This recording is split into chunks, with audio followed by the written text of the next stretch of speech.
Welcome to this deep dive. Today, we're looking at a stack of recent property digests detailing London's structural housing crisis. It is a pretty complex situation. It really is.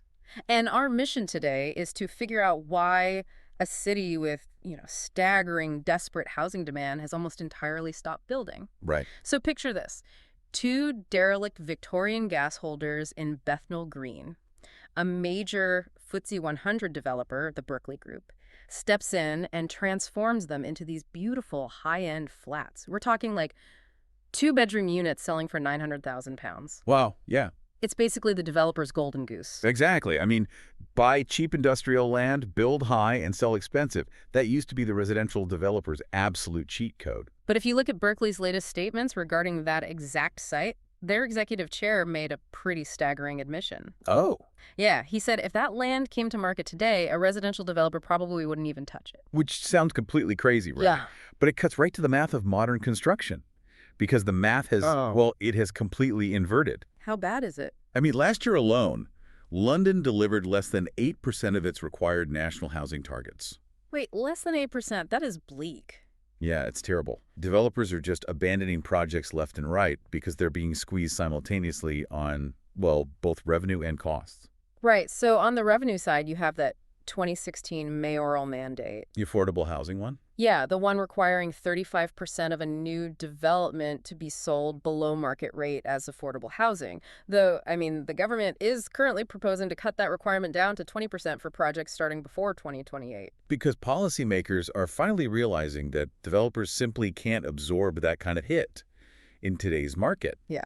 And so while revenue drops, you have costs that are just exploding. You have these piling infrastructure taxes, stamp duty, and, of course, crucial post-Grenfell fire safety regulations. Which are huge. Massive. Like complying with the new building safety regulator is now adding up to 2 extra years to development timelines. But wait, hang on.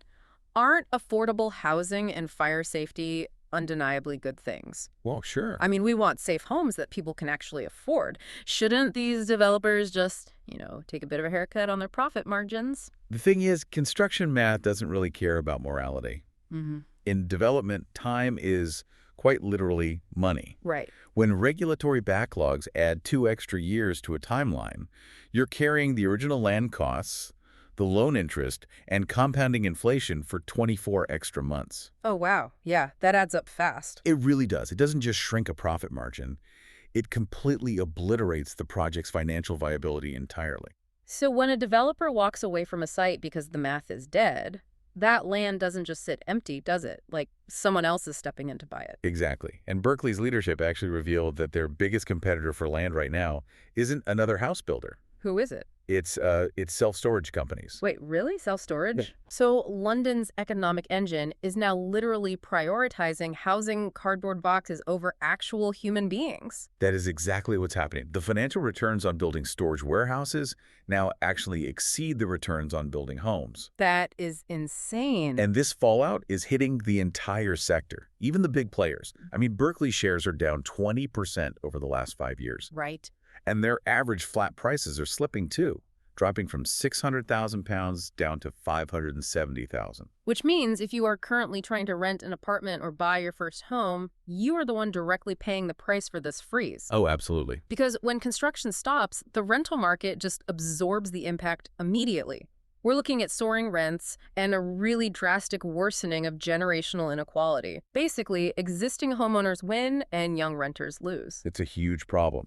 And policymakers are backed into a corner here. They have to make a very hard choice between maximizing regulation and maximizing housing supply. Because right now, the current system is paralyzing both. Exactly. It delivers neither. Which leaves you with a really uncomfortable question. If free market economics currently favors self-storage over actual homes, could we soon see a future where cities are forced to aggressively rewrite zoning laws? Oh, like artificially banning commercial storage just to force developers to build houses? Exactly.